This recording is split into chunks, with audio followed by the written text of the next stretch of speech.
Just like you heard it before.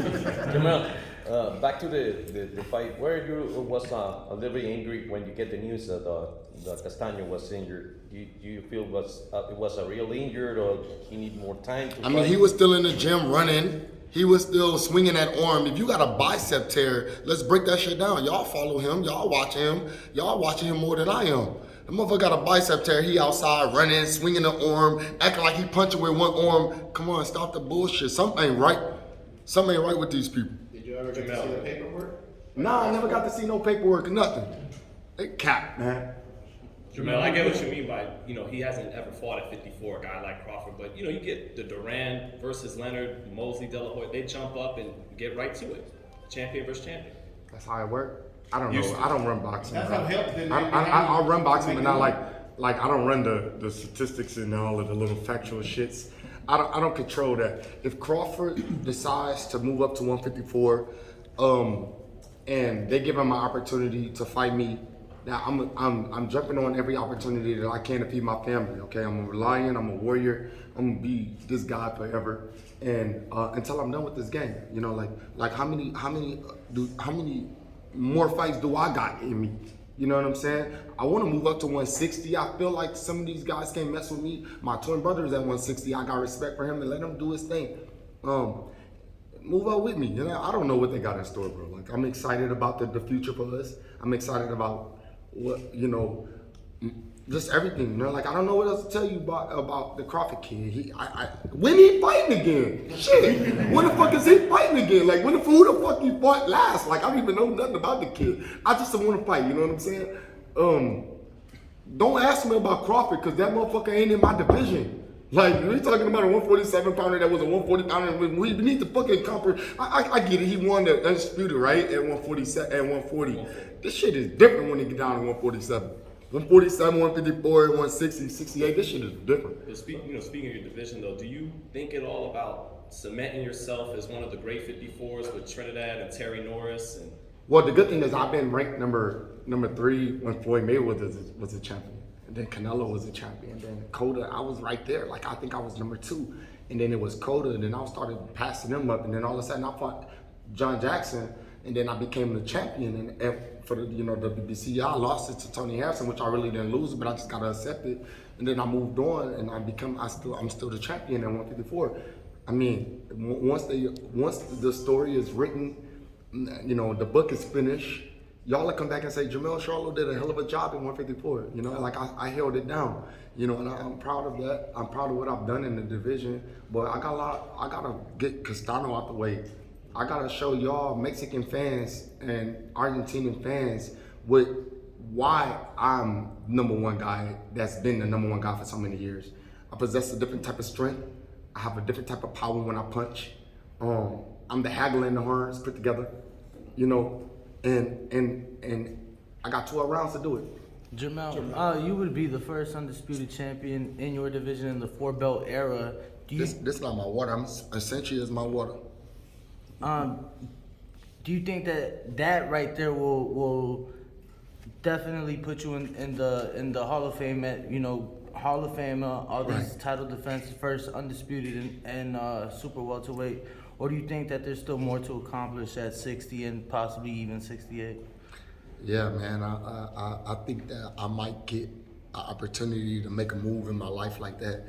I like that you said Hall of Fame, because that's what's important. What's important is leaving a legacy, and I want to leave a legacy for my children. Right. You know what I'm saying? And it's not about right now. You know what I'm saying? The legacy is for the future. You know what I'm saying? And so like I said, I'm writing my book. My story is to be told, and if I don't get the eyes and the viewers, that's okay. I'm not begging to be the most popular boxer. I'm not begging to be the hottest guy around. That shit is dead to me, you know what I'm saying? I'm just doing it for me and my future. Jermell, let me ask you. Jermell. Hello. Jermell. They told you I'm acting up or something? I don't know. They ain't told me nothing, but we're going to find out now.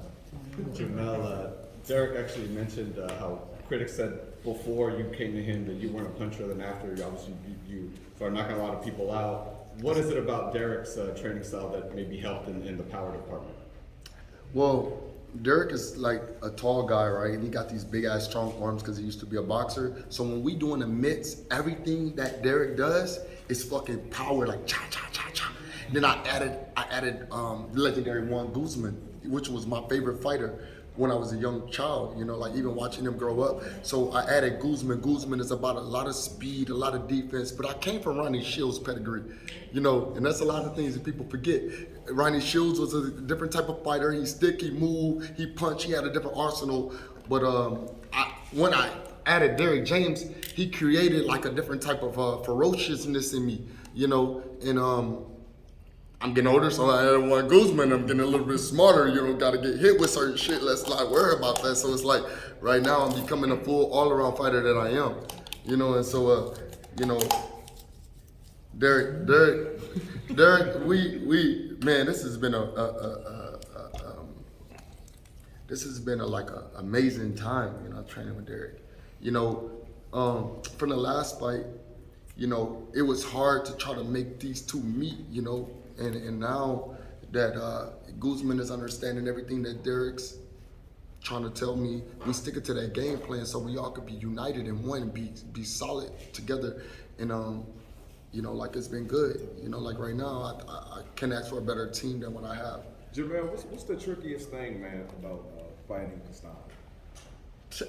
Fucking don't know. It's not a trick. There's no trick to it. It's about me. You know what I mean? It's about me having my best night. If I'm off a little bit, then you people gonna see it. Y'all gonna talk about it. Y'all gonna say, you know, gonna make judgment. But there's no trick to it. The trickiest thing is listening. So sometimes it can become hard. It can you know, like a warfare when you're trying to do you know but you gotta understand what they saying, and then it's like putting it all together at once, you know. So it's like I go in the gym sometimes and I just wanna, coach say do this, do it right away. You know, but sometimes you don't gotta do it right away. I want to go back to something Mel said a little while ago about appreciating him when he's here. And that really resonated with me, and I hope it resonates with you. Because the sport of boxing needs fighters like Jermell Charlo. You know, not just in the ring, not just exciting and passionate, athletic, puts on a show, entertains people, but does this. Entertains people, and I'm not saying he's here to entertain you, but people are always saying we need personalities in this sport. We need larger life characters. We have one here. We have a larger than life person in the ring and out of the ring. And I hear people say, well, he's angry, he's this, he's that. You know, that is passion. What you're hearing is not anger. This is passion. This is a commitment to the sport. And I think Jermell is the kind of fighter that, you know, when he's gone, I don't know if that's in 2 fights, in 5 fights, in 10 fights, who knows? But when he's gone, I feel like there will be a greater appreciation for him. And I think, you know, we need to appreciate him when he's here because, you know, fighters like Jermell are critical to the health of the sport. They draw people in, they impress people in the ring, they attract eyeballs outside the ring. You guys see it, you know, you guys all wouldn't be here. If his videos were doing 10 views, you know, we wouldn't be here, and you wouldn't be here. So I do think, you know, it's time to give him some of his flowers sometimes. Just to piggyback off of what Steven said, Jermell, you've always had a fan-friendly style of fighting. You know, you resonate very well with a lot of the fight fans because you're very outspoken, you're very passionate, but you're a man of your word. You know, going into this fight with Castaño, you know, the old saying in boxing is that, you know, the rematch always favors the better fighter, the better puncher, the better boxer. In your opinion, do you feel, as far as up until this point in your career, is Castaño the toughest opponent or the toughest opposition that you face? No, not at all. You know, I fought Vanes Monterosian, who was an Olympian. I fought some studs, bro. Like you know, John Jackson was a legendary, the son of a legend. I fought, you know, Lubin, which y'all seen, which was a great fighter at the time. You know, they was bumping him up. I fought a lot of like if you recognize my resume, you'll peep that I've really been in the ring with some like oppositions. And that's the difference between me. They always try to judge me and my twin brother, and that's when the devil try to get to the best of us. But my career has been against tough fighters since my first pro fight. You know what I'm saying? I worked my way up. I stayed strong because you know, at the beginning I was like, I don't want to get released from these companies. Well, I want them to make sure that I'm still. So I fought my ass off all the way until then. realized that was bullshit. Moved forward. I kept on fighting. Got with Derrick James when I opened my own boxing gym because Ryan Shield didn't want to come train me at my gym. So that's really where it was. We split. And then got with Derrick. Got called Earl. Said, hey, Earl, hey, dog, I need you to share your coach with me. And then his motherfucker said, all right, dog, let me listen. Boom, I called Derrick. Derrick, like, I got to talk to my wife. We got to see this is something new for Derrick. Derrick only had one fighter at the time. Now I got with Derrick James. And I felt like life began for me. You know what I'm saying? I became like dynamite. You know, like I just became more ferocious in the ring, like I said. And it wasn't about, because I remember I had the Ronnie Shields pedigree, and then a lot of boxers are afraid to expand the horizon when they're kind of learning something in the sport. Like the other day, yesterday, I was watching, I think, Hagler. I watched Tommy Hearns and Hagler, and I'm just like, wow, they really came out banging in the first round. Right. Jermell, I know your priority is to unify the 154. I'm already unified it. I'm trying to become undisputed. The undisputed, the 154. But your legacy, maybe you think this year, next year, go to 160. Your brother is gonna go up to 168, and you know, try to get it in another division. What you saying? That's something in your mind that maybe if you get the Castaño, the unified all the belts in 154, thinking about go to 160. Like my whole concept is let's move as a team. You know what I'm saying? We Texas, we stand strong on our shit, and if positions change because of the fact that weight divisions, that means we must take the next step. The next opportunity is maybe to move up to 160, and then I make 160 popping, because you know maybe me and my brother could win the division titles in the same division again. You know, so I don't know.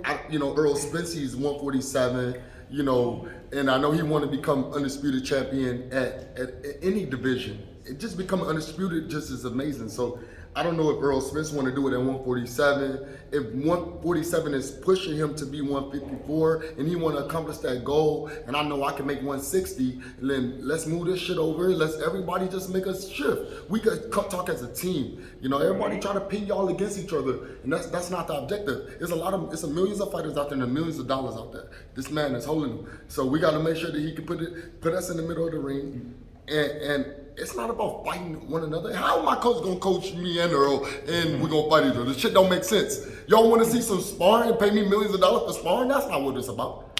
You know what I mean? I can't punch my brother. But look, I mean, if they wanna fucking pay me 50 million or some shit. You gonna make it happen? Do it.